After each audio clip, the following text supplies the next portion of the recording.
now we got all that charge in there. And now we can actually move it around and make current and have some fun. And so this is the final understanding before we can actually make devices. So again, the average energy, the thermal yardstick as I like to call it, is 26 millielectron volts. And so compared to the band gap of germanium, band gap of silicon, band gap of gallium arsenide, it's small. So therefore, very few carriers can jump the forbidden band gap at room temperature unless you give it a donor level, an acceptor level, or a trap level. So this is the review of what we had before. So here's another declaration of the density of states.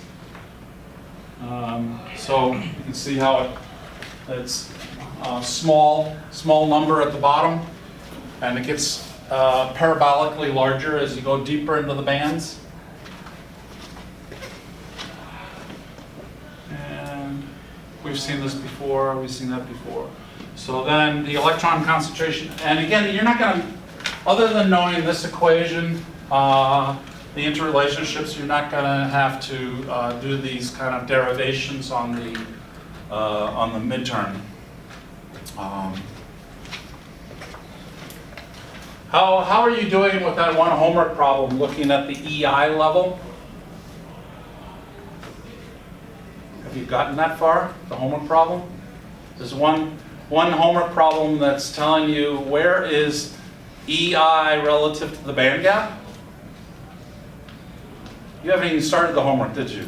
You're going to start the homework this weekend. That's what that means. You all these blank faces. Okay. Okay, now I know. You've been outed. Okay. Professor Berger? Yes. Going back to the last slide, for the charge neutrality equation, what does Ni represent? The intrinsic carrier concentration. Okay. It is not some sort of electron concentration. It's both. It's this, the intrinsic carrier concentration. So what is the, we know that for every if it's not doped, this is not doped, this is all pure silicon. Pure, unadulterated silicon, right? So if I have room temperature, I have some KT, I have some thermal yardstick, so I have some probability that some electrons can jump up to the conduction band, creating holes, right? But that's going to happen in a 1-to-1 ratio, right? It's going to happen in a 1-to-1 ratio? Yes. Okay. I don't mean to put you on the spot, but you asked the question. So intrinsic carrier concentration is looking at, is counting n. It's using n, right, n sub I. But really, we could say p sub I, because the number of electrons and the number of holes are equal to each other, right? That's by definition the intrinsic. So we just refer to it as n sub I. So, but you're right. I mean, it's really the electrons and the holes, but they're equal. It's intrinsic. So, if you follow that, then you go through, and so if n sub d, the donor density in this particular example is 10 to the 17, you assume full ionization. EI is usually Eg over 2, but the homework problem you haven't even started, you're going to have to find out where the deviation is from that by going back to first principles.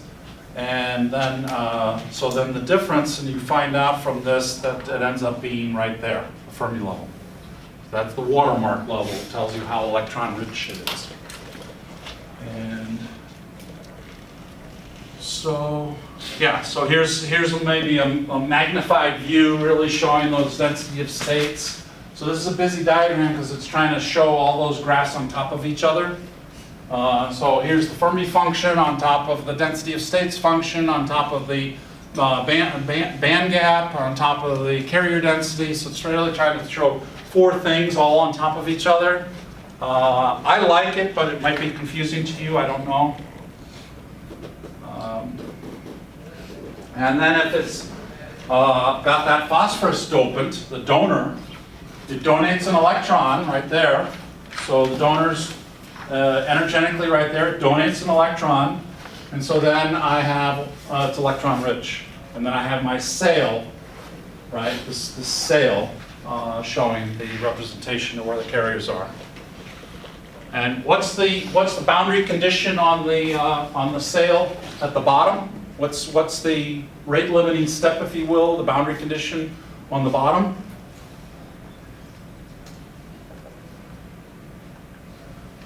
It's the density of states, right? It's just following that same contour, the density of states. And what's the rate limiting step on the top? What's causing that contour? It's the Fermi-Dirac statistics, right? So we're running out of carriers at the higher energies. Because remember, they're all packed down at the bottom, right? Pauli-Susan principle. You start filling from the bottom and fill up to the top. It's your coffee mug analogy. Okay, and so the holes here, it's the same thing, but you just have to stand on your head. It's the Poseidon adventure. Anybody see the Poseidon adventure? No? Well, it's a classic from the 80s. Where everybody's trying to go to the top of the ship, but the ship rolled over. And so only a handful of about a dozen people know to go to the bottom of the ship, which is the top. And they're the only ones that get rescued. It's a classic movie. It's back on those disaster movies of the 80s. So here's the donors donating and the acceptors accepting.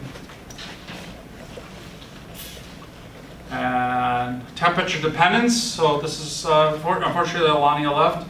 But here's the temperature dependence of N sub I showing, and here's the intrinsic carrier concentration. So now you see the temperature dependence of them. And so the hotter it gets, the more carriers jump the forbidden band gap. Right. So I don't think I've ever explicitly drawn this, but let me do it this time.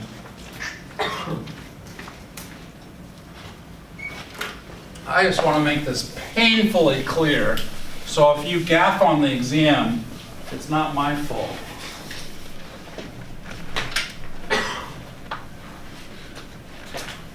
Let's assume this is germanium, 0.8 EV. So at KT, I'm going to have, quite a lot of these guys. Maybe jumping, right? So my intrinsic carrier concentration is counting the number of electrons and the number of holes, so I get 10 to the 13. But what if I have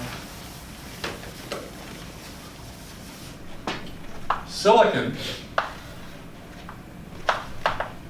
1.1 electron volts, then 1, 2, 3, 4, 5, 6, 7. So I'm going to do about 4 of these. So I'm going to have, half as many. And then if I do gallium arsenide at EG equals 1.42, I might get one of these, right? So it's because this is small that KT, they can hop. Right, KT is, yes, question. What does KT mean? KT is the average energy in the system. It's the average thermal energy. So any time the energy is going to be Boltzmann constant times temperature.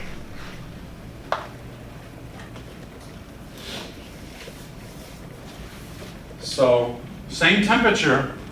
But you can see the probability of carriers jumping the germanium is twice as likely as the silicon, and the silicon is twice as likely as the gallium arsenide. And so, and really it's even more dramatic because you can see it goes from 13 to 10 to 6. So it's really 3 to 4 orders of magnitude difference in just that 0.3 electron volt discrepancy.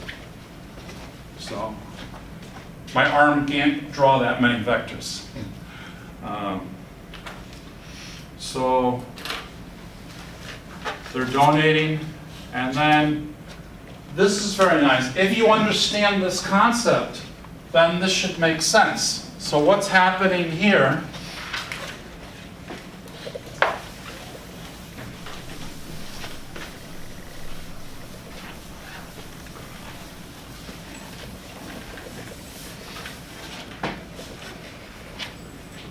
If you had to explain this in band diagrams, how would you answer that? What's going on here? Ionization. It looks like we're looking at an N-type material doped 10 to the 15. So, my band diagram 1 is going to be a donor level. And at 0 Kelvin, that's what it looks like. Boring, right? At 50 Kelvin, so 0 Kelvin, or something down here, like nothing's going on. 50 Kelvin, maybe a few of these have popped up, creating electrons.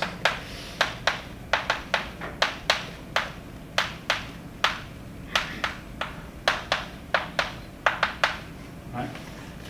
So as the KT that I mentioned earlier, KT, as this gets hotter and hotter, as it goes up, the energy, the ability for this to hop gets larger and larger, and so then the carrier concentration goes higher and higher and higher.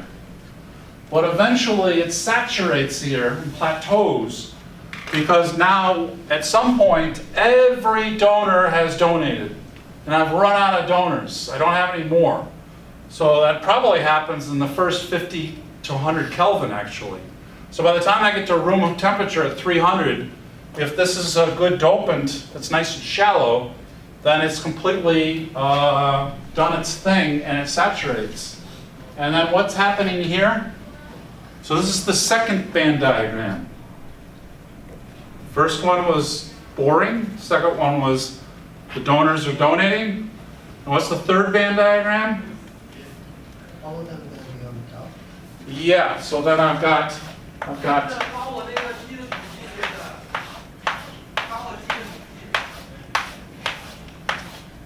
and so then this is happening so, such high probability that, that it becomes intrinsic. Yes? So you read this graph from right to left because it's... Yeah, this is inverse temperature. Okay. So this is cold and this is hot. Yeah. So I thought intrinsic was the top, like the hottest part called... Yes, it is a hot. So I thought that was like the standard, like, oh, is it saying like that's where it's going to be at that temperature? Yeah, because this is going to be, N is going to be the N sub, let me see, this is going to be the N from the, let me see how to write this, N plus, no. I know how to write this. So this will be N sub D plus the delta N, and this will be P equals essentially delta P. But delta N equals delta P because this is ionization due to heat.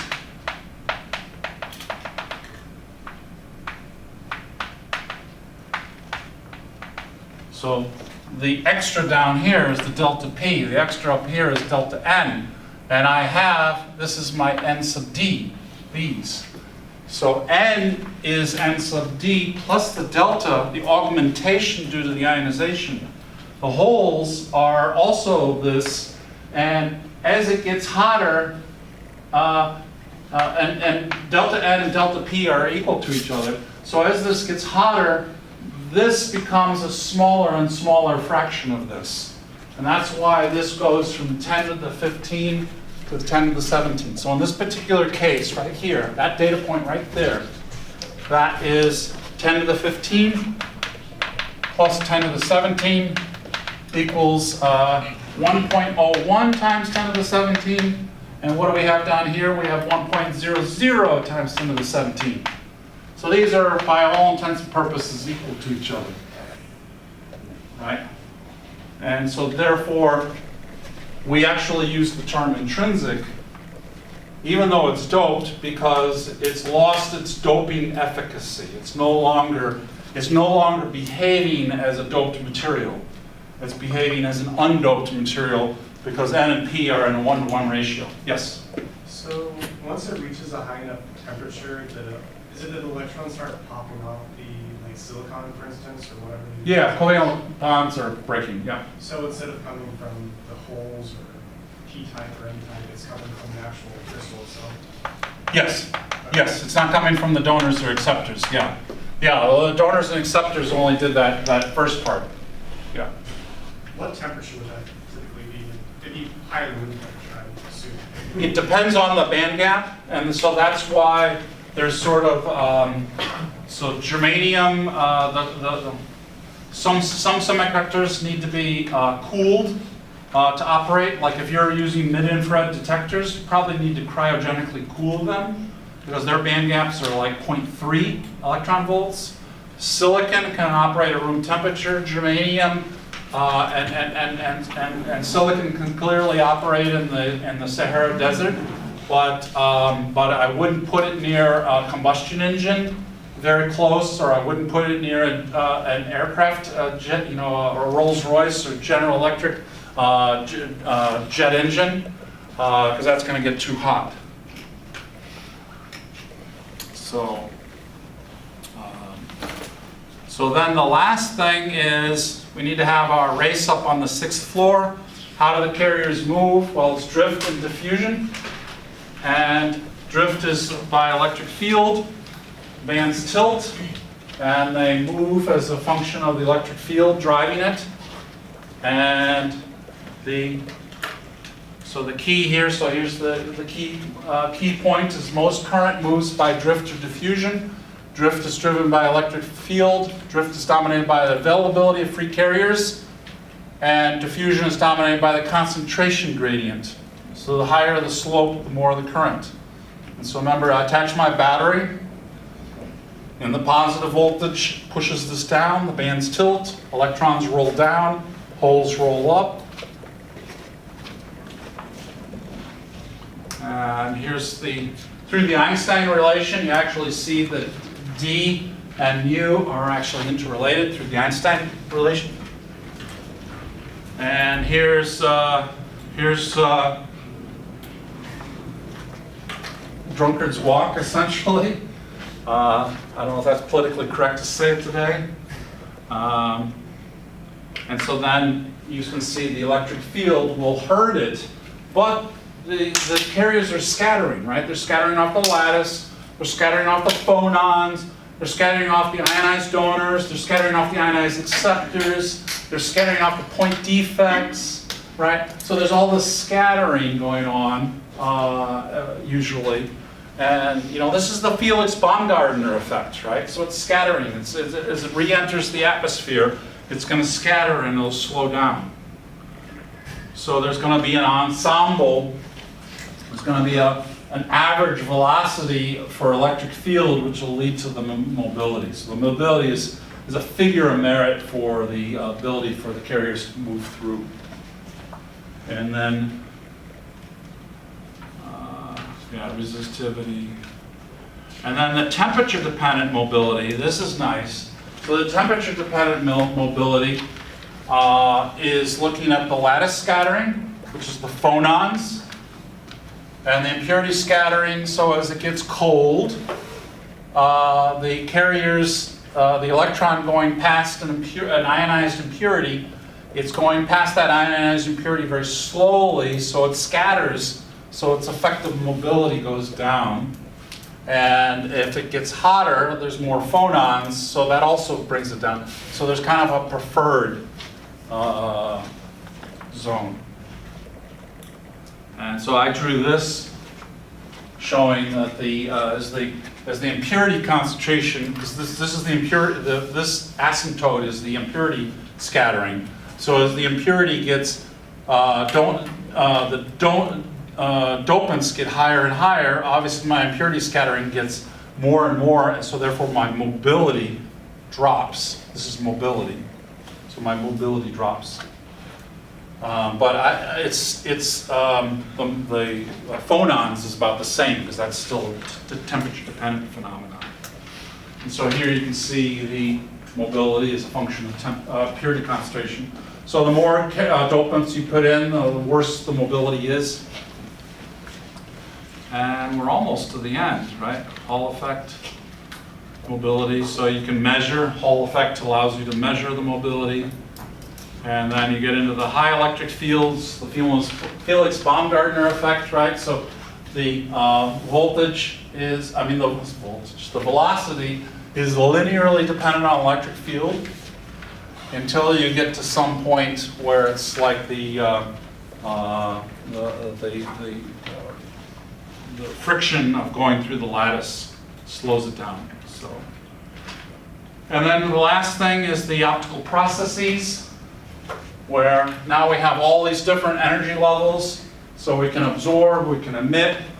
All these different energy levels can now be in play, so we can absorb different photons, and here's the absorption coefficient as a function of energy. So here we're absorbing a high energy photon larger than the band gap, so it absorbs, kicks an electron up. It thermalizes down. So what's this process by? It's casting off the phonons, right? So it relaxes down to the energy minimum and sits there maybe a nanosecond, and then it finally relaxes back. And when it does that, it might release a photon characteristic of EC minus EV. And so here's the absorption is a function of band gap. And so obviously it's basically a window. It's transparent below the band gap. And then alpha is the absorption coefficient, which means it's highly absorbing, so therefore it becomes opaque beyond the band gap. Almost at the end. Yeah, so then based upon all that, you can see the different wavelengths you can get with the different materials. Here's that mid-infrared I was talking about. Things that are like 0.3 electron volts. You can see this is so small, you can imagine these kind of detectors have to be cryogenically cooled to operate properly. Is this the end? We're very, very, very close to the end. Carrier trapping. Oh yeah, carrier trapping. So you can have the different levels acting, and that leads to carrier lifetime. Yeah, quasi-Fermi levels. But essentially, so the motion of the carriers, and then the very last thing was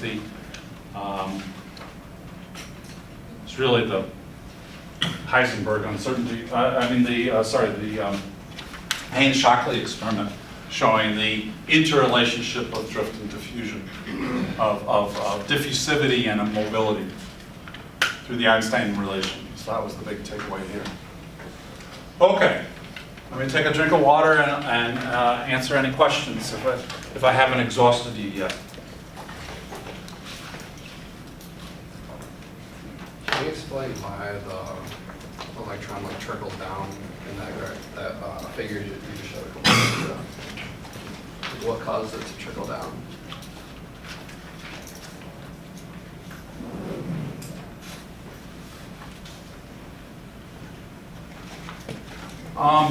Really, it's just Mother Nature. Mother Nature wants to reduce its free energy. So the fact that this electron is up means it's an excited state for that electron.